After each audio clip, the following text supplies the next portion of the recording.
Pernah punya ide keren, tapi bingung gimana cara buktiinnya?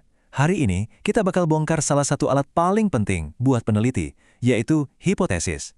Ini bukan cuma istilah ilmiah yang ribet ya. Anggap aja ini kayak kunci serbaguna yang bisa mengubah rasa penasaran jadi sebuah penemuan. Siap? Yuk kita mulai. Tahu kan perasaan itu? Firasat yang dalam banget sampai kita yakin pokoknya kalau aku lakuin A, pasti hasilnya B. Nah, firasat yang sama, begitu kita kasih struktur dan kita bikin jadi sesuatu yang bisa diuji, itulah yang namanya hipotesis. Ini jembatan antara firasat dan fakta. Oke, biar kita benar-benar jago pakai alat ini, kita akan bedah satu persatu. Kita mulai dari definisinya, terus kita intip dalamannya kayak apa, kenalan sama jenis-jenisnya, belajar cara ngerakitnya, dan yang paling seru kita coba buat nguji. Anggap aja ini kita lagi ngelengkapin kotak perkakas penelitian kita. Oke, mari kita mulai dari yang paling dasar. Sebelum kita bisa pakai alat canggih ini, kita harus tahu dulu dong hipotesis itu sebenarnya apa sih? Ini adalah percikan api yang memulai setiap penemuan. Ada dua kata kunci di sini yang penting banget. Pertama, hipotesis itu sifatnya sementara. Jadi ini masih dugaan kita ya, bukan kebenaran mutlak. Kedua, dan ini yang bikin beda dari sekedar opini, dia harus bisa diuji. Artinya kita harus bisa mengukurnya pakai data. Tanpa ini, ide sekeren apapun, ya bukan hipotesis namanya. Terus kenapa kita harus repot-repot bikin ginian? Coba bayangin deh, meneliti tanpa hipotesis itu kayak berlayar di tengah lautan tapi nggak bawa kompas. Bingung mau kemana kan? Nah, hipotesis itu kompasnya. Dia yang ngasih arah, bikin kita fokus ke hal yang penting, dan jadi patokan jelas buat nentuin data kita itu mendukung atau enggak. Oke, konsepnya udah dapat ya. Sekarang, yuk kita bongkar mesinnya. Apa aja sih komponen-komponen yang bikin sebuah hipotesis itu jalan? Intinya sih, kebanyakan hipotesis itu pakai logika sebab akibat yang sederhana. Ada X yang kita sebut variabel bebas. Ini pemicunya, sesuatu yang kita ubah atau kita utak-atik. Terus ada Y, variabel terikat. Ini dampaknya, hasil yang kita ukur buat lihat apa yang terjadi. Biar lebih kebayang, kita lihat contohnya. Metode belajar interaktif itu X-nya, si pemicu. Terus hasil belajar siswa itu Y-nya, alias dampaknya. Yang mau kita lihat adalah, kalau X-nya kita ubah-ubah, Y-nya ikut berubah juga nggak? Simple, tapi dampaknya luar biasa.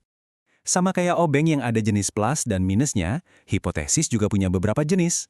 Masing-masing punya tugas spesifiknya sendiri. Yuk kita kenalan sama dua pasangan yang paling sering dipakai. Nah, ini dia duo maut dalam penelitian. Hipotesis alternatif atau H itu adalah klaim kita, ide yang pengen kita buktiin. Tapi, buat ngebuktiinnya, kita harus bisa ngalahin si pesimis, yaitu hipotesis 0 atau H0. Si H0 ini selalu bilang, nggak ada apa-apa kok, nggak ada efeknya. Tugas kita adalah ngumpulin bukti yang cukup kuat buat nunjukin kalau si pesimis ini salah. Kita juga bisa milih, mau nebaknya spesifik atau enggak. Kalau pakai hipotesis berarah, kita udah yakin banget nih, misalnya metode A akan bikin hasil belajar jadi lebih baik dari metode B. Tapi kalau kita belum yakin, kita pakai yang tidak berarah. Cuma bilang, hasilnya bakal berbeda, tanpa nebak siapa yang bakal menang. Oke, kita udah kenal alatnya. Sekarang gimana cara bikinnya? Tenang, ini dia panduan langkah demi langkah buat merumuskan hipotesis yang kuat dan nggak kaleng-kaleng. Prosesnya itu sistematis, ya, bukan asal tebak aja. Kita mulai dari sebuah rasa penasaran, sebuah masalah. Terus, kita kepoin dulu, riset orang lain udah nemuin apa aja. Dari situ, baru deh kita tentuin pemicu X dan dampak Y yang mau kita teliti. Terakhir, kita rangkai jadi satu pernyataan yang tajam dan siap diuji. Alatnya udah siap? Nah, ini dia momen kebenarannya, pengujian. Di sinilah teori ketemu sama kenyataan. Di sini kita bakal lihat ide kita ini beneran tahan banting atau enggak pas dihadapkan sama data. Setelah semua data dianalisis, kita bakal sampai di sebuah persimpangan. Bukti yang kita kumpulin itu ngomong apa? Intinya sih, cuma ada dua kesimpulan utama yang bisa kita ambil. Nah, ini dia nih yang dicari-cari semua peneliti. Kalau kita berhasil menolak hipotesis 0, itu artinya kita punya bukti yang cukup kuat buat mendukung hipotesis alternatif kita. Firasat kita di awal tadi ternyata dikonfirmasi sama data. Keren! Wah, kalau yang ini sering banget disalahpahami. Gagal menolak H0 itu bukan berarti kita membuktikan H0 itu benar ya. Artinya cuma satu, bukti kita belum cukup kuat buat membantahnya. Bisa jadi efeknya memang ada, tapi kecil banget, atau mungkin data kita kurang banyak. Ini bukan jalan buntu, justru petunjuk buat penelitian selanjutnya. Sebelum kita tutup kotak perkakas kita, yuk kita cek kualitas terakhir. Hipotesis yang mantap itu harus jelas, bisa diuji, dan dasarnya kuat. Coba deh pakai poin-poin ini kayak checklist, baik pas bikin hipotesis sendiri atau pas lagi baca hasil penelitian orang lain. Terakhir nih, hati-hati sama jebakan-jebakan umum ini ya. Jangan bikin pernyataan yang terlalu luas. Pastiin hipotesis kamu bisa diukur. Dan yang paling penting, ingat, hipotesis itu pernyataan, bukan pertanyaan.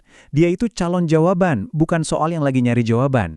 Jadi, begitulah perjalanan kita. Dari sebuah firasat sederhana menjadi sebuah pernyataan ilmiah yang siap untuk diuji.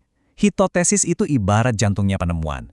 Sekarang, kotak perkakas Anda sudah terisi. Pertanyaannya, firasat apa yang bakal Anda ubah jadi penemuan selanjutnya?